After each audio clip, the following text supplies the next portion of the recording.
घरातील कमावत्या व्यक्तीचा मृत्यू, सरकारकडून मिळणार 20,000ची मदत. असा करा अर्ज. घरातील कमावती व्यक्ती अचानक गेली आणि कुटुंबावर आर्थिक संकट कोसळलं तर अशा वेळी सरकारकडून थेट 20,000 रुपयांची मदत मिळू शकते. हे तुम्हाला माहिती आहे का? होय, केंद्र सरकारची राष्ट्रीय कुटुंब लाभ योजना अनेक कुटुंबांसाठी मोठा आधार ठरत आहे. दारिद्र्य रेषेखालील म्हणजेच BPL कुटुंबातील कमावत्या व्यक्तीचा मृत्यू झाल्यास या योजनेअंतर्गत कुटुंबाला आर्थिक मदत दिली जाते. अहिल्यानगर जिल्ह्यात चालू आर्थिक वर्षात या योजनेचा लाभ 47 कुटुंबांना मिळाला असून प्रत्येकाला 20,000 रुपयांची मदत देण्यात आली आहे. मंडळी, सदरील योजनेचा लाभ घेण्यासाठी पात्र लाभार्थ्यांनी आपल्या संबंधित तहसील कार्यालयातील संजय गांधी निराधार योजनेच्या शाखेत किंवा सेतू केंद्रात जाऊन अर्ज सादर करावा.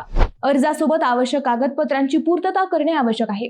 यामध्ये विहित नमुन्यातील अर्ज, मृत्यूचा दाखला, नगरपालिका ग्रामपंचायत वयाचा पुरावा म्हणून TC, आधार कार्ड किंवा जन्म दाखला द्यावा लागतो. BPL यादीत नाव असल्याचा दाखला, वारस नोंद, 2 प्रमाणपत्र, बँक पासबुक छायाप्रत आणि आधार कार्ड ही कागदपत्रे द्यावी लागतात.